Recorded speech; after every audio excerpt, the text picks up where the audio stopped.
अस्सलाम वालेकुम students. Lecture number 2 exercise number 4.1 और 2 आज डिस्कस करेंगे हम। 4.2 बेसिकली आज हमने करनी है, पर कुछ क्वेश्चन एक था 4.1 का, वो मैं आपको आज बताती हूँ। पहले जो हमने फर्स्ट लेक्चर था उसमें हमने 4.1 की पार्शियल फ्रैक्शन पढ़ी थी, उसको पार्शियल फ्रैक्शन की डेफिनेशन को देखा था और उसका फर्स्ट केस क्या था जो 4.1 में यूज़ हो रहा था। ठीक है, प्रॉपर फ्रैक्शन के कुछ क्वेश्चन थे जो हमने किए थे। प्रॉपर फ्रैक्शन के क्वेश्चन वो थे, मैं आपको थोड़ा सा रिवाइज करवा दूँ पीछे वाला, कि अगर मैंने आपको कहा था न्यूमरेटर की डिग्री यानी ऊपर वाली वैल्यू की डिग्री नीचे वाली वैल्यू की डिग्री से छोटी हो। अगर आपके पास ऊपर वैल्यू सपोज 2x है, नीचे वैल्यू है 4x², यानी ऊपर वाले की x की डिग्री है 1 और नीचे वाले की x की डिग्री है 2, यानी ऊपर वाले की डिग्री नीचे वाले की डिग्री से छोटी हो, तो हम कहते हैं कि ये प्रॉपर फ्रैक्शन है और उसको हम आराम से सॉल्व करके सॉल्व कर लेते थे। ठीक है, फिर एक क्वेश्चन ऐसे आए हैं जिसमें हमने उनके फैक्टर्स बनाए और फिर उनको सॉल्व किया। फिर अब एक क्वेश्चन ऐसा है जिसमें हम इम्प्रॉपर फ्रैक्शन को करते हैं।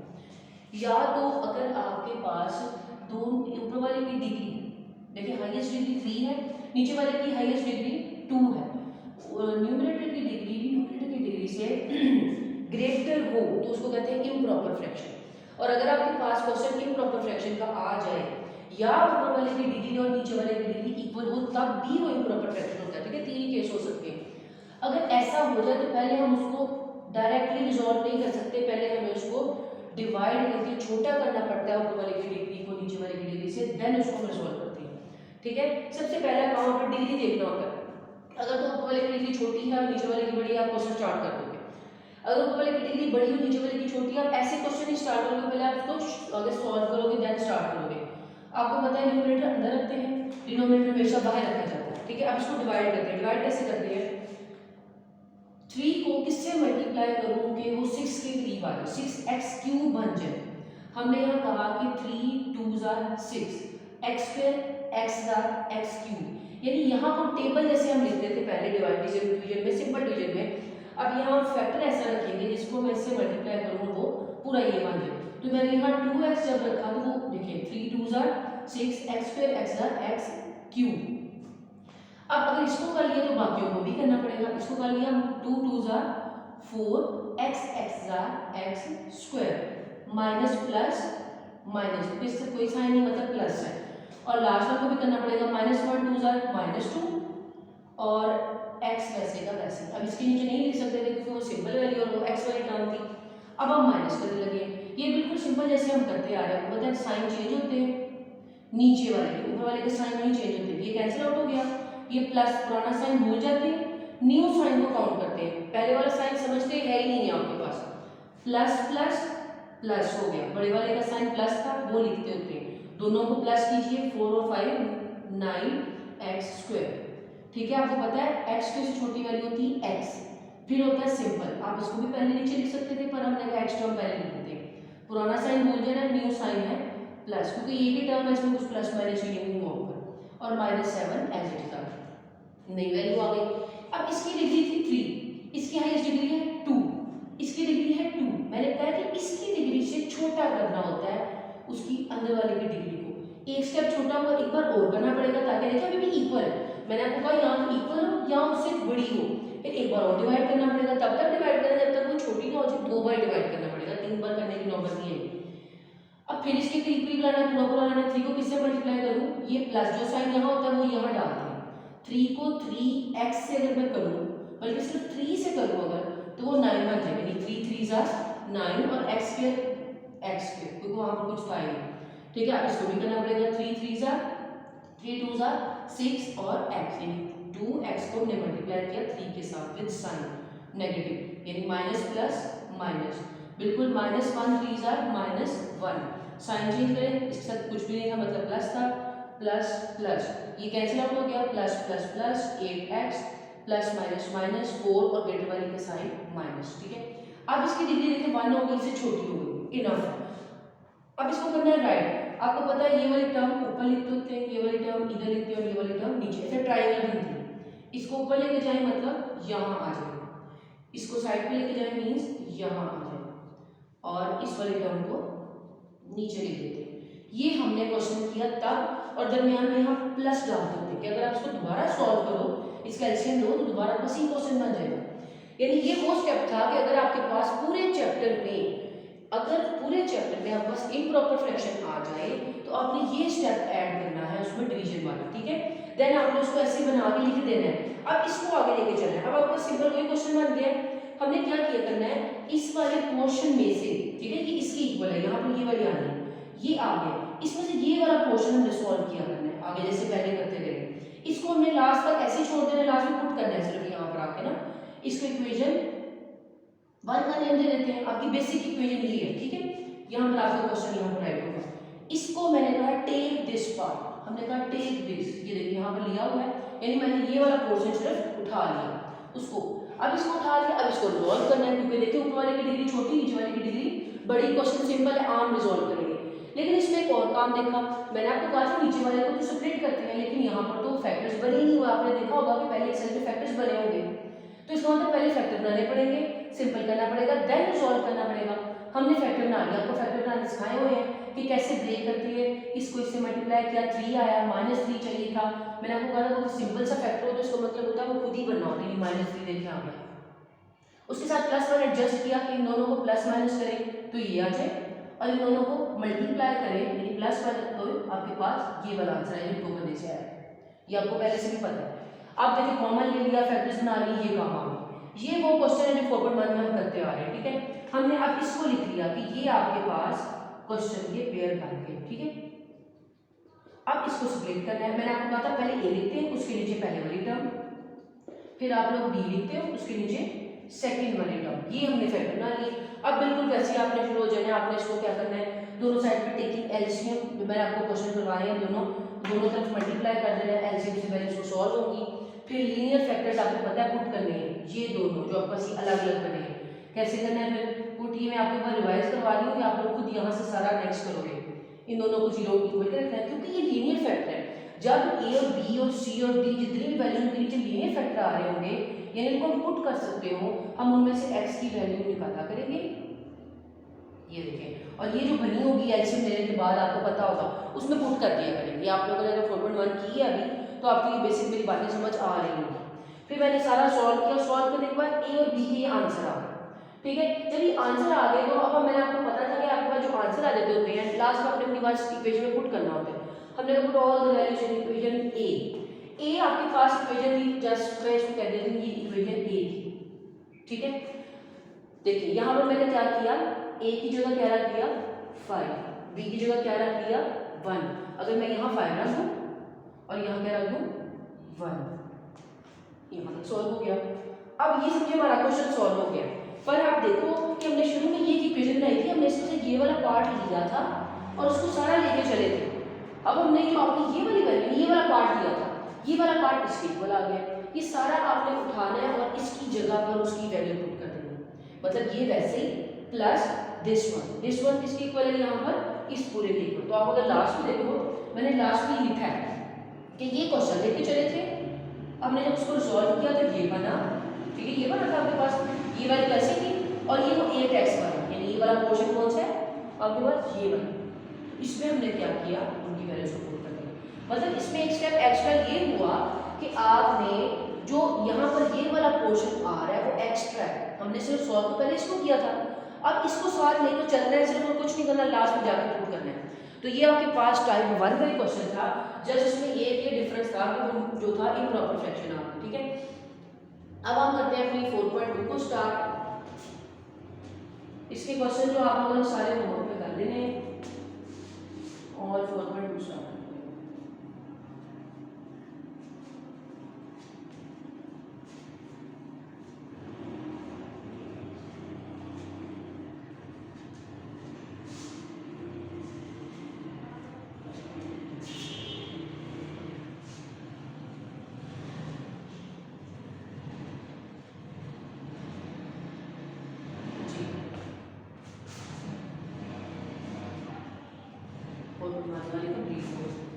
फोर 4.2 अगर आप लोग ओपन करो तो 4.2 के क्वेश्चन वाले मैं आपको मार्क मारती हूँ। स्मार्ट सिलेबस के अकॉर्डिंग 1 क्वेश्चन करना है, 2 करना है, 6 करना है और 8 करना है। ये 4 क्वेश्चन करते हैं, हम आपके क्वेश्चन करके देखते हैं। तो क्वेश्चन नंबर 2 करवाते हैं। 2 लिखिए आप लोग क्वेश्चन। क्या लिखा हुआ है, x square plus 7x plus 11 over x plus 2 whole square x plus 3। अच्छा, इस एक्सरसाइज में 4.1 में क्या डिफरेंस होगा? 4.1 में ऐसे क्वेश्चन थे, अगर आप लोग देखो केस 2 यहाँ लिखा होगा पेज नंबर 78 पे, कि अगर पहले था ऐसे क्वेश्चन कि नीचे वाले फैक्टर जो होंगे वो लीनियर होंगे, इनकी पार्ट्स होंगे वो 1 1 होंगे, ठीक है, वो आपस में मल्टीप्लाई हो रहे होंगे, उनको पार्शियली सॉल्व कंपोनेंट में डिवाइड करेंगे और आगे सारा सॉल्व कर देंगे। इसमें क्या फर्क हुआ करेगा, इसमें अंदर वाले कंपोनेंट तो लीनियर होंगे बट रिपीटेड होंगे, लीनियर और रिपीटेड, यानी ये वाला केस है इसमें नीचे वाले कंपोनेंट लीनियर प्लस रिपीटेड हो। रिपीटेड का मतलब है उसमें स्क्वायर आ रहा हो, उसमें क्यूब आ रहा हो, तो आपने फिर देख लेना कि ये 4.2 का क्वेश्चन है, ठीक है, इंपॉर्टेंट एक्सरसाइज होती है, इसमें से लॉन्ग क्वेश्चन भी आता है लास्ट में। तो अब इसको कैसे रिजॉल्व करना है, पहले तो आप देखिए नीचे वाले सिंपल है, सबसे पहले डिग्री देखिए, डिग्री क्या है, ऊपर वाले की डिग्री है 2, नीचे वाले की डिग्री क्या होगी, आप डिग्री ऐसे नहीं देख सकते होते, पहले अगर ऐसे बार है इसको सॉल्व करना पड़ेगा। अगर मैं स्क्वायर का फॉर्मूला ओपन करूं तो इसके ऊपर ए स्क्वायर का मतलब है एक्स स्क्वायर आ जाएगा, अगर आप इसका फॉर्मूला ओपन करो ना तो आप देखोगे कि एक्स स्क्वायर आएगा, a square plus b square plus 2ab, यानी ये स्क्वायर और ये इसका क्या हो रहा है मल्टीप्लाई, ये स्क्वायर जब इस एक्स से मल्टीप्लाई होगा तो वो क्या आ जाएगा एक्स क्यूब, यानी नीचे वाली डिग्री में कंपैरेटिवली अगर मैं सारी सॉल्व करने के बाद डिग्री देखूं तो वो बनेगी क्यूब, और ऊपर वाले की डिग्री है 2, यानी ऊपर वाले की डिग्री 2 नीचे वाले की 3, ऊपर वाले की छोटी डिग्री है नीचे वाले की ग्रेटर है, तो ये प्रॉपर फ्रैक्शन है। और अगर मैंने आपको कहा था प्रॉपर फ्रैक्शन का क्वेश्चन आ जाए तो हम उसको सिंपली डिवाइड कर सिंपली सॉल्व कर देते हैं, जैसे मैंने आपको भी क्वेश्चन करवाया, इसको डिवाइड करने की जरूरत नहीं पड़ती। तो अब हम इसको सॉल्व कर देते हैं, सबसे पहले ए लिखते हैं पहले वाला फैक्टर।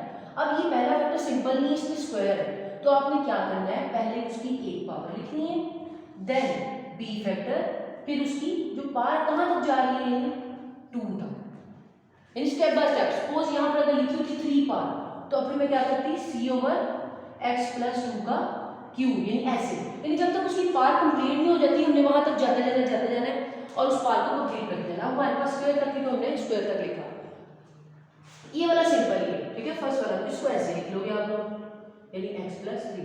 ये डिफरेंस है बस इस एक्सरसाइज में और उस एक्सरसाइज में, बाकी सारा क्वेश्चन सेम है।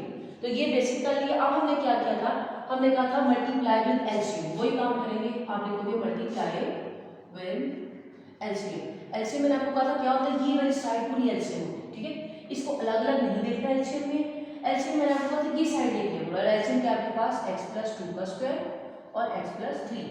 इस एलसीएम को जब मैं मल्टीप्लाई करूंगी ऑन बोथ साइड तो क्या होगा, इस साइड में मल्टीप्लाई करेंगे, मल्टीप्लाई वाला स्टेप आप कीजिएगा, यानी अगर मैं आपको बताऊं कि ये वाली साइड के साथ अगर मैं करके इस साइड दिखा देती हूँ सर, सॉरी यहाँ पर है, यानी अगर मैं यहाँ लिखूँ क्या बोला x plus 2 square multiply x plus, ये ऐसे मल्टीप्लाई हुआ तो ये क्या हो जाएगा, इससे कैंसिल आउट हो जाएगा, ठीक है। तो यदि आप ये स्टेप करोगे और कैंसिल आउट करोगे, मैं लिख लेती हूँ कि कैंसिल आउट हो गया और हमारे पास ये आ गया, यानी मैंने वो स्टेप करके समझे। अब नेक्स्ट वाला स्टेप ये, ठीक है बिल्कुल इस वाली साइड में भी मैं चलिए लिख देती हूँ, ये वाला स्टेप था, इसका क्या मल्टीप्लाई हो रहा था x प्लस 2 का स्क्वायर और x प्लस 3 प्लस b था, b के नीचे लिखा हुआ था x प्लस 2 का स्क्वायर, और सभी सब में अलग अलग से इसके साथ मल्टीप्लाई होना है एलसीएम के साथ, और c भी था उसके नीचे x प्लस 3 था और मल्टीप्लाई हुआ वो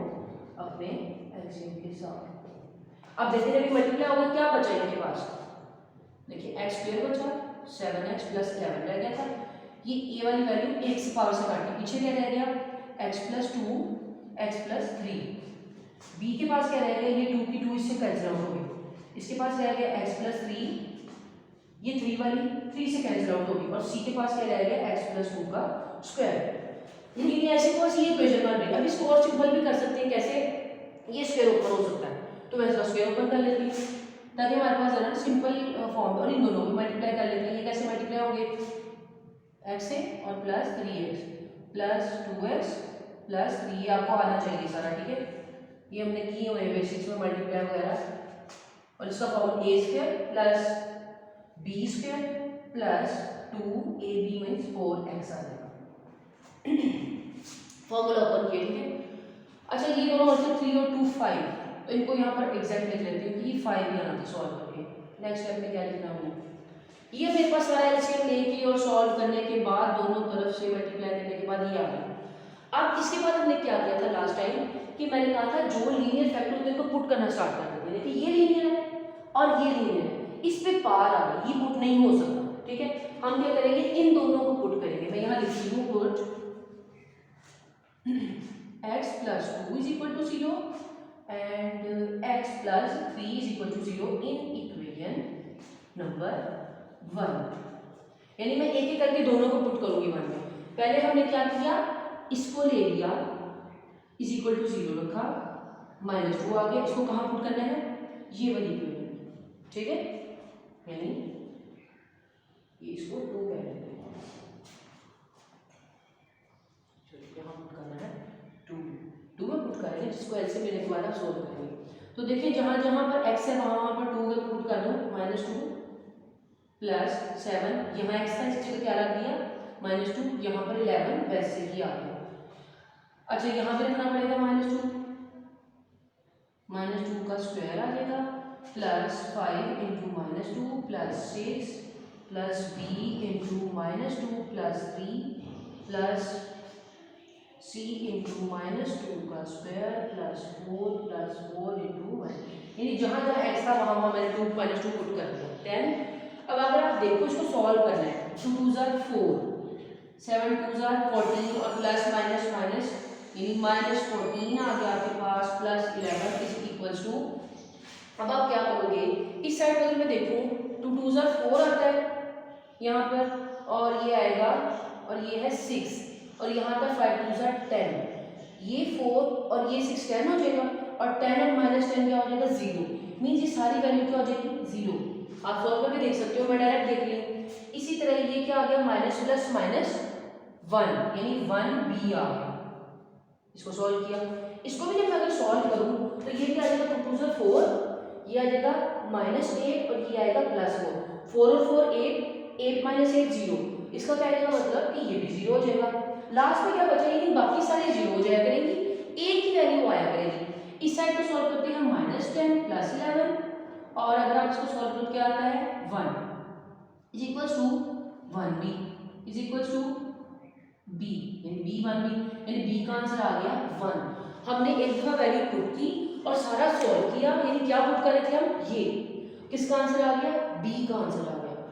अब बिल्कुल ऐसे ही करना है, मैंने क्या पुट करना है, यानी कि ये पुट कर लिया, ये आप बिल्कुल सेम पुट करोगे। कैसे पुट करोगे, आप यहाँ पर देखो मैं लिखूंगी x + 3 = 0, x = -3। अब जहां जहां मैंने -2 पुट किया, आप लोग क्या पुट करोगे -3।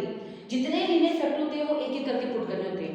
जब आप ये -3 पुट करते रहोगे तो आपके पास, जैसे मेरे पास b का आंसर है आपके सामने निकाला, c का आंसर आ जाएगा -1, a b का भी आंसर आ गया और c का भी आंसर आ गया, इन दोनों आंसर आ गया आपके पास। अब a का आंसर आ गया किसका, a का, देखिए ना a b और c के आंसर चाहिए जब मैंने यहाँ पुट करने हैं। मेरे पास यहाँ c का आंसर भी आ चुका है पुट करने से और b का आंसर भी आ गया पुट करने से, बट a का आंसर नहीं आया और पुट करने के लिए भी कुछ नहीं बचा हमारे पास। देखिए ना, दो लीनियर फैक्टर थे, एक x + 2 था, एक x + 3 था, ये हम पुट नहीं कर सकते थे। ठीक है, अब हम वो क्या करें, उसके लिए आप क्या करोगे, यहाँ से मैं रेज कर रही हूँ पुटिंग वाले स्टेप से। अब कंपेयर करोगे यहाँ से, ठीक है, ये बेसिक 2-3 जो कॉन्सेप्ट है पूरे चैप्टर में यूज होने हैं। जहाँ तक वैल्यू जो लीनियर पुट हो जाए करेगी वहाँ तक आप पुट कर लिया करोगे। जब पुट होनी यानी हमारे पास बचेगी नहीं कोई वैल्यू, देन आप कंपेयर किया करोगे। ठीक है, ये याद रखिएगा कि बी और सी का क्या आंसर आया था। अब यहाँ पर हमारा काम है कंपेयर करने का। कंपेयर का क्या मतलब है, यहाँ लिखोगे आप, सब पहले तो हमने वही करनी है पुट वैल्यू, जब पुट वाली वैल्यू नहीं बचेगी देन कंपेयर करना है। कंपेयर कोफिशिएंट्स ऑफ, ये मैंने कोफिशिएंट की शॉर्ट फॉर्म यूज की है, of x² on both side. इसका क्या मतलब है, अब अगर आप ये इक्वेशन देखो ना, जो यानी वो इक्वेशन बनेगी जो जिसमें हमने सब कुछ पुट करना है, अपनी सिंपल वैल्यूज भी, और कंपेयर करने वक्त बीसी को देखना है, जो एलसीएम से मल्टीप्लाई करने के बाद और जरा स्क्वायर वगैरह और मल्टीप्लाई खोलने के बाद बनी होगी वो इक्वेशन जरूरत है बस हमें आगे हर जगह पे उसकी। उस इक्वेशन में से देखना सबसे बड़ी डिग्री किसकी थी, यानी x की पावर सबसे बड़ी 2 ही थी हमारे पास। देखिए जो सबसे बड़ी ग्रेटर वैल्यू होगी ना x की पावर होगी, उससे कंपेयर करना शुरू करना, यानी x²। कोफिशिएंट का मतलब ये होता है कि जो आपके पास वेरिएबल के साथ वाली वैल्यू है उसको कोफिशिएंट बोलते हैं। इन दोनों तरफ देखना है कि क्या क्या एक्स स्क्वायर का डाला हुआ है। यहाँ एक्स स्क्वायर का क्या डाला हुआ है, सिर्फ ए। एक्स स्क्वायर का कोफिशिएंट क्या है, 1, यानी इस साइड पे सिर्फ एक्स स्क्वायर का 1 कोफिशिएंट है। सिर्फ कोफिशिएंट लिखना है एक्स स्क्वायर का, फिर क्या आ गया इक्वल। इस साइड पे एक्स स्क्वायर का क्या कोफिशिएंट है, देखिए ये एक्स स्क्वायर, अगर मैं इसको ओपन करती, ये ब्रैकेट है ना मल्टीप्लाई, तो इसके साथ क्या लिखा हुआ था a, यानी एक्स स्क्वायर का कोफिशिएंट है a। अगर मैं इसको ओपन कर लूं तो एक्स स्क्वायर के साथ क्या आएगा a, बाकी सब के साथ भी आएगा लेकिन एक्स स्क्वायर के साथ, बाकी किसी के साथ एक्स स्क्वायर नहीं आ रहा, यहाँ पे एक्स स्क्वायर नहीं है, ये एक्स स्क्वायर आ रहा है। देखिए ये एक्स स्क्वायर, जब मैं इसको ओपन करूंगी मतलब एक्स स्क्वायर के साथ पीछे क्या लिखा हुआ 1 मतलब बाय c, तो यहाँ पर और साथ साइन कौन सा है प्लस, यानी प्लस c, और कुछ भी एक्स स्क्वायर का नहीं था। इस साइड पे अपने एक्स स्क्वायर का कोफिशिएंट लिख लिए, इस साइड पे जो जो एक्स स्क्वायर के पीछे लिखा हुआ वो लिख लिए, ठीक है। अब हमारे पास a की वैल्यू है, a की वैल्यू आपके पास क्या आई थी, a की वैल्यू नहीं आई थी, ठीक है। a की वैल्यू हमने फाइंड करनी थी, c की वैल्यू आ चुकी थी -1 आई थिंक, और b की वैल्यू थी 1। अब हम यहाँ पर c की वैल्यू पुट कर सकते हैं। देखिए अगर मैं यहाँ a c की वैल्यू क्या रख दूँ, c की वैल्यू रख देती हूँ -1, तो क्या होगा प्लस माइनस माइनस। अगर मैं इसको यहाँ ले जाऊँ तो किसकी वैल्यू आ गई a की, यानी इससे कंपेयर करने से ये फायदा हुआ कि हमारे पास जो थर्ड वन वैल्यू नहीं आ रही थी वो क्या आ गई, वो भी फाइंड कर लिया हमने। हमारे पास a की वैल्यू आ चुकी, हमारे पास b की वैल्यू आ चुकी, हमारे पास c की वैल्यू आ चुकी। लास्ट स्टेप आपने क्या करना है, वो आपने ये करना है, मैं ये रेज कर रही हूँ यहाँ से,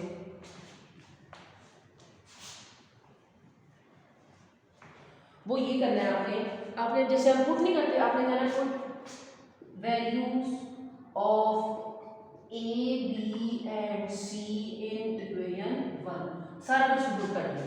कैसे यार लास्ट लिखोगे लास्ट में, ठीक है, ये लिखोगे, आप कहोगे a की जगह क्या लिखोगे 2, b की जगह लिख दोगे 1 और c की वैल्यू 3, तो ये आपका क्वेश्चन था।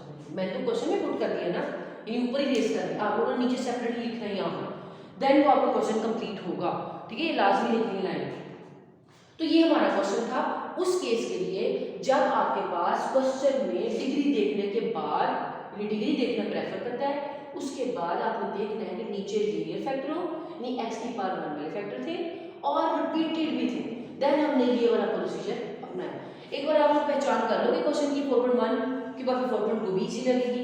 तो आज हमारी 4.2 भी मुकम्मल होगी। सारे क्वेश्चन ऐसे ही मैंने आपको बता दिया था कि क्वेश्चन 1 करना है, 2 करना है, 6 और 8 करना है, ठीक है।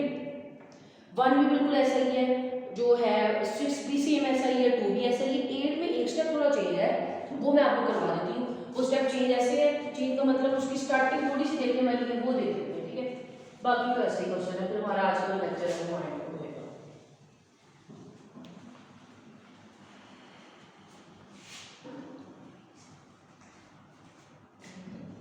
अगर आप क्वेश्चन नंबर 8 देखो ना बेटा, तो वो है 1/x² - 1 एंड x + 1।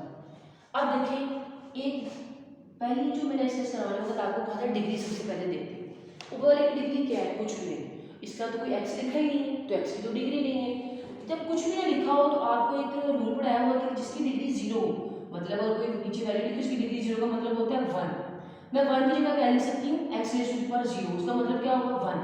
तो अगर मैं x रेज़ टू 0 लिख दूँ उसका मतलब 1 ही है, यानी ऊपर वाले की डिग्री क्या है, इसका मतलब 0, नीचे वाले की डिग्री क्या है, ये 2 है। जब इससे मल्टीप्लाई होगा तो 2 जब x के से मल्टीप्लाई होगा x से तो 3 हो जाएगी, ऊपर वाले की डिग्री 0, नीचे वाले की 3।